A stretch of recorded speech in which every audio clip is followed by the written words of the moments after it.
আজকের এই আলোচনায় আমরা দেখব বাংলাদেশের এক প্রতিবাদী গোষ্ঠীর দেওয়া চরমপত্র আর তাদের কিছু উত্তপ্ত বক্তব্য যা কিনা দেশের রাজনৈতিক পরিস্থিতিকে বেশ নাড়িয়ে দিয়েছে।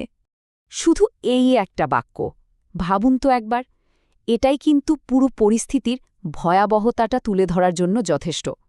এটা আসলে শুধু একটা হুমকি না, বরং একটা নতুন ধরনের বেশ আক্রমণাত্মক প্রতিবাদের ইঙ্গিত দিচ্ছে। তারা যেন বলছে আত্মত্যাগের পথ থেকে এবার তারা সরে আসছে। তো প্রশ্ন হল, কারা দিচ্ছে এই হুমকি? কেন তাদের বার্তাগুলো এতটাই তীব্র আর আবেগ মিশানো?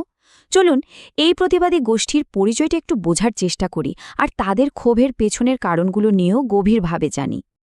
মজার ব্যাপার হল, এই প্রতিবাদীরা নিজেদের কোনো নির্দিষ্ট নামে ডাকছে না। তাদের পরিচয়টাই যেন তৈরি হয়েছে তাদের ত্যাগ, তাদের সংগ্রাম আর প্রিয়জন হারানোর কষ্টের মধ্যে দিয়ে। তাহলে প্রশ্ন আসে, এই প্রতিবাদীরা নিজেদের কি হিসাবে দেখে? তাদের নিজেদের কথাতেই কিন্তু তাদের সেই পরিচয়টা বেশ গর্বের সাথেই উঠে এসেছে। তারা নিজেদের বলছে জুলাই যোদ্ধা। এই দলে কারা আছেন? আন্দোলনে যারা আহত হয়েছেন, যারা শহীদ হয়েছেন, তাদের পরিবার, আর যারা রক্ত দিয়ে এই সংগ্রামে অংশ নিয়েছিলেন। মানে তাদের পুরো পরিচয়টাই যেন এই শারীরিক ত্যাগের উপর দাঁড়িয়ে আছে। তাদের কথাটা খুব পরিষ্কার। তারা বিশ্বাস করে বর্তমান সরকার তাদের কাঁধে ভর দিয়েই ক্ষমতায় এসেছে, অথচ এখন তাদেরকেই যেন অস্বীকার করা হচ্ছে। তাদের ভাষ্যমতে ক্ষমতার এই পরিবর্তনের আসল চালিকাশক্তি তো তারাই ছিল। তাদের এই যে একটা অনুভূতি যে তাদের অবদানকে পাত্তা দেওয়া হচ্ছে না, এটা বোঝানোর জন্য তারা জানেন একটা অসাধারণ ক্রিকেটের উপমা ব্যবহার করেছে। এই উপমাটা শুনলেই বোঝা যায় তারা কেন মনে করছে যে আসল কাজটা করার পরেও তাদের একপাশে সরিয়ে দেওয়া হয়েছে।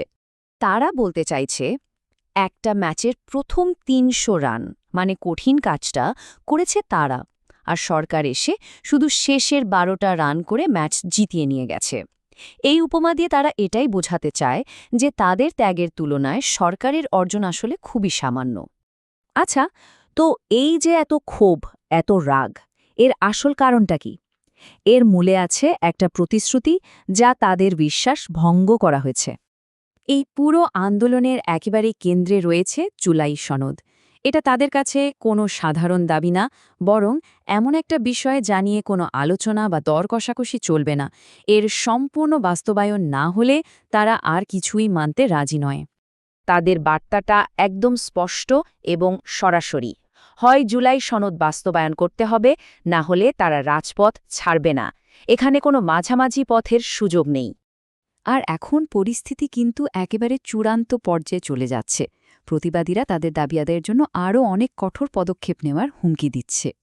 মানে তারা এখন আর শুধু দাবি দাওয়া জানানোর পর্যায়ে নেই, এবার তারা সরাসরি একটা চরমপত্র দিয়েছে, আর সাথে আছে একটা সুনির্দিষ্ট পরিকল্পনা।